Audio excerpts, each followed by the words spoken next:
Las voces del mercado resonaban como un eco distante en la mente de los discípulos. Jerusalén estaba inquieta. Los rumores sobre Roma, los falsos mesías y las tensiones políticas eran como brasas encendidas bajo una superficie aparentemente tranquila. Sin embargo, ese día, lejos del bullicio, Jesús y sus discípulos se habían apartado hacia el Monte de los Olivos. Era un lugar que ofrecía una vista privilegiada del templo, con sus muros dorados brillando bajo el sol de la tarde. Pero lo que Jesús estaba a punto de decir oscurecería cualquier destello de belleza. Pedro, siempre impulsivo, fue el primero en romper el silencio. «Maestro, tú hablas de destrucción, pero mira ese templo.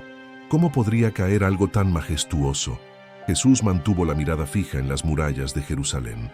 Su voz fue serena, pero cargada de un peso que todos sintieron. ¿Ves todo esto? De cierto os digo que no quedará piedra sobre piedra que no sea derribada. Las palabras cayeron como un golpe inesperado. Los discípulos intercambiaron miradas tratando de comprender. Más tarde, cuando estuvieron a solas, se acercaron con la pregunta que quemaba en su interior. «Dinos, ¿cuándo sucederán estas cosas? ¿Cuál será la señal de tu venida y del fin del mundo?» Jesús no respondió con historias ni enigmas esta vez. Les habló con precisión, como quien sabe que lo que está por decir es cuestión de vida o muerte. «Mirad que nadie os engañe. Muchos vendrán en mi nombre diciendo, yo soy el Cristo, y a muchos engañarán». El maestro no estaba describiendo un futuro lejano y abstracto. Sus palabras eran como flechas directas al corazón de cada generación que enfrentaría el cumplimiento de esas profecías. Habría guerras y rumores de guerras, nación contra nación, reino contra reino, pestes, hambres y terremotos en diversos lugares. Todo esto, dijo, será apenas el principio de dolores. Como una mujer que entra en trabajo de parto, el mundo sentiría contracciones, señales que comenzarían con cierta distancia entre sí, pero que se harían más frecuentes e intensas. No eran advertencias para asustar, sino para preparar. Sin embargo, Jesús no se detuvo en lo externo. Miró a sus discípulos y les habló de una realidad más dolorosa. Os entregarán a tribulación y os matarán, y seréis aborrecidos de todas las naciones por causa de mi nombre. El silencio que siguió fue denso. No se trataba solo de persecución desde fuera. Jesús continuó. Muchos tropezarán y se entregarán unos a otros y se aborrecerán, y se levantarán muchos falsos profetas que engañarán a muchos. Imaginemos por un momento el peso de esas palabras para ellos. No solo vendría la presión del imperio, sino la traición desde el propio círculo de creyentes. Amigos, hermanos de fe, volviéndose unos contra otros. Por haberse multiplicado la maldad, el amor de muchos se enfriará, añadió Jesús. Pero el que persevere hasta el fin, éste será salvo. La perseverancia no sería un concepto bonito para un sermón, sería una línea divisoria entre la vida y la muerte eterna. Jesús les advirtió también de un engaño tan sofisticado que de ser posible arrastraría incluso a los escogidos. Se levantarán falsos cristos y falsos profetas, dijo, y harán grandes señales y prodigios. No habló de charlatanes evidentes, sino de personas con apariencia piadosa, capaces de hacer milagros y decir exactamente lo que la gente quisiera oír. Serían convincentes, usarían las escrituras y su voz sonaría dulce, pero su mensaje sería veneno. Por sus frutos los conoceréis, había enseñado antes, no por sus palabras ni por sus milagros. Luego, con un tono que rompía cualquier margen de comodidad, Jesús habló de algo que el profeta Daniel había anunciado siglos antes, la abominación desoladora. Cuando veáis en el lugar santo la abominación de la que habló el profeta Daniel, el que lee, entienda. Esa figura, ese líder, no sería uno más en la larga lista de tiranos de la historia. Sería alguien con autoridad global, controlando economía, política y religión, con un poder que traspasaría lo humano. Entraría en el lugar más sagrado y reclamaría adoración como Dios. No sugeriría tener cualidades divinas, exigiría culto. Y Jesús fue categórico sobre qué hacer cuando eso suceda. Los que estén en Judea, huyan a los montes. El que esté en la azotea, no descienda para tomar algo de su casa. No era tiempo para orar pidiendo dirección, Era tiempo para correr. La advertencia no dejaba lugar a interpretaciones. Ese sería el punto de no retorno. Después Jesús pintó un cuadro de la tribulación que seguiría, porque habrá entonces gran tribulación, cual no la ha habido desde el principio del mundo hasta ahora, ni la habrá. No se trataba de una crisis económica, ni de una guerra regional, ni de una pandemia como las ya vividas. Sería una convulsión global, espiritual y física sin precedentes. Y como si eso fuera poco, anunció señales cósmicas que dejarían al planeta entero sin aliento, el sol oscurecido, la luna sin resplandor, estrellas cayendo del cielo. El orden natural, sostenido por siglos, colapsaría en cuestión de instantes. Isaías lo había visto también. Los cielos enrollándose como un pergamino, las estrellas marchitándose. Los gobernantes, los científicos, la humanidad entera quedaría sin explicación, sin control y sin esperanza humana. Pero justo en esa oscuridad total, una luz distinta, imposible de imitar, aparecería. Entonces aparecerá la señal del Hijo del Hombre en el cielo, dijo Jesús, y todas las tribus de la tierra lamentarán. El lamento no sería por duda, sino porque en ese instante todos sabrían la verdad. Los burladores, los indiferentes, los que creyeron que había tiempo, todos verían al Hijo del Hombre viniendo sobre las nubes con poder y gran gloria. Isaías habló del día del Señor como un tiempo de indignación y fuego, para limpiar la tierra de toda maldad.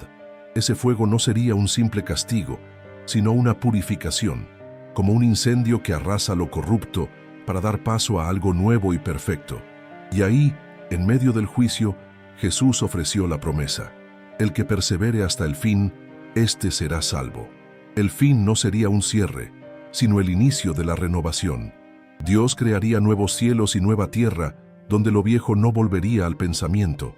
Juan lo describió en Apocalipsis: la nueva Jerusalén, descendiendo del cielo, radiante como una novia para su esposo, sin necesidad de sol ni luna, porque la gloria de Dios la iluminaría para siempre.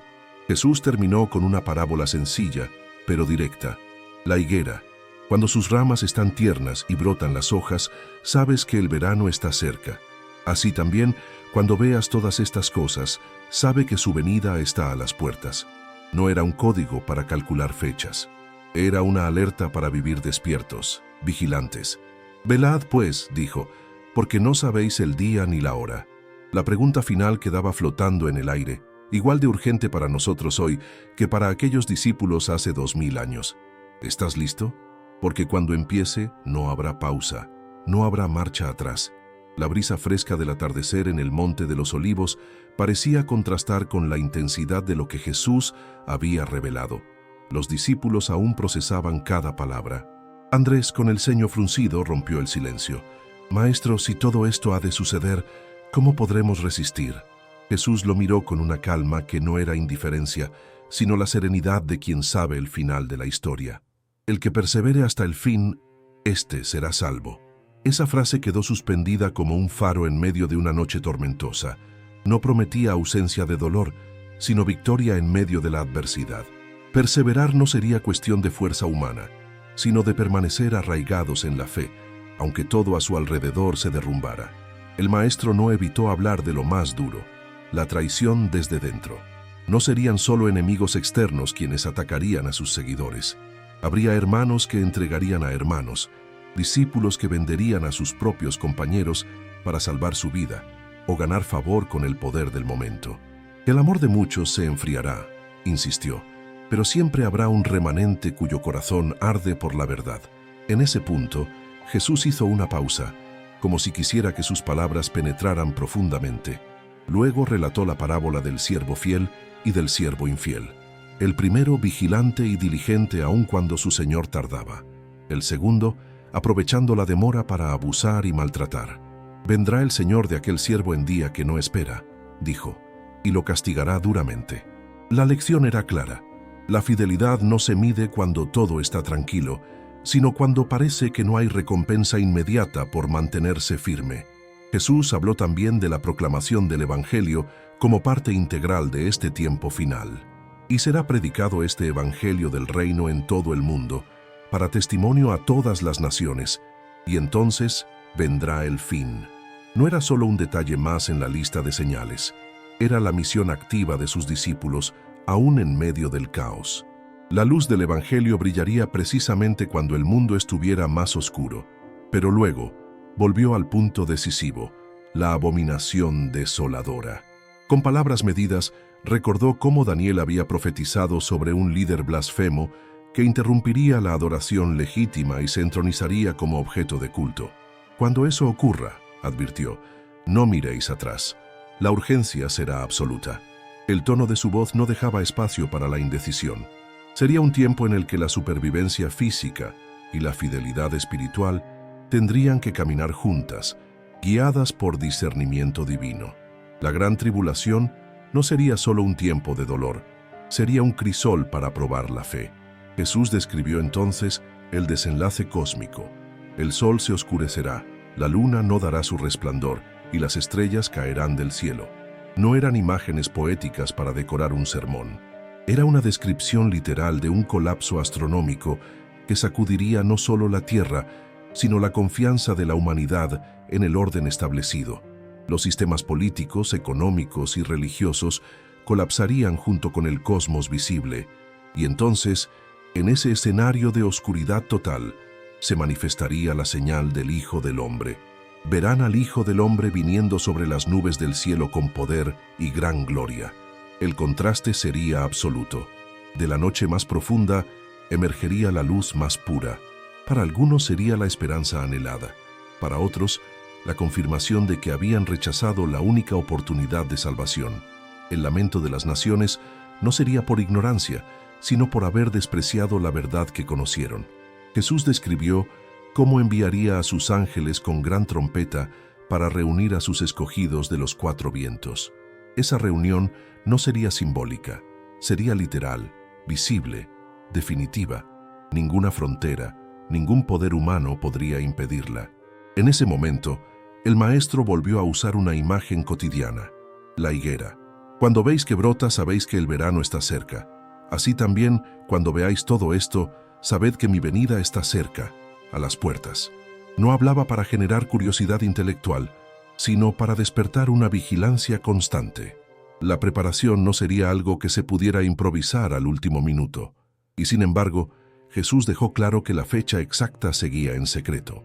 Del día y la hora nadie sabe, ni los ángeles del cielo ni el Hijo, sino solo el Padre.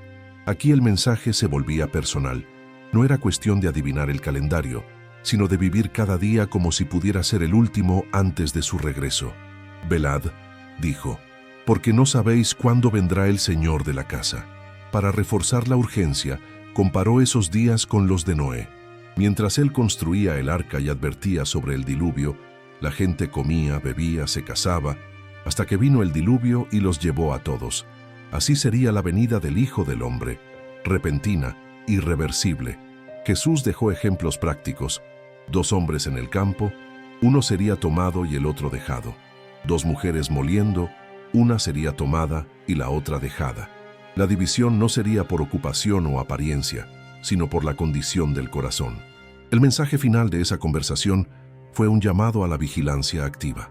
No se trataba solo de evitar el pecado, sino de vivir en una comunión diaria con Dios, listos para responder en cualquier momento.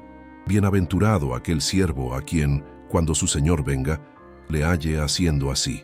A medida que el sol se ocultaba tras las colinas, la sombra del templo se alargaba sobre Jerusalén. Los discípulos guardaron silencio. No había lugar para la ligereza después de escuchar todo aquello. Cada uno entendía que la preparación era ahora, no después. Jesús, con su mirada fija en ellos, concluyó con una nota de esperanza que atravesaba todo el peso de la advertencia. Cuando estas cosas comiencen a suceder, erguíos y levantad vuestra cabeza, porque vuestra redención está cerca. Esa promesa se convertiría en el ancla para los días venideros. No importaba cuán oscura se volviera la noche, la certeza de su regreso iluminaría el camino de quienes decidieran permanecer fieles. Años después, Juan recordaría esa conversación mientras estaba exiliado en Patmos.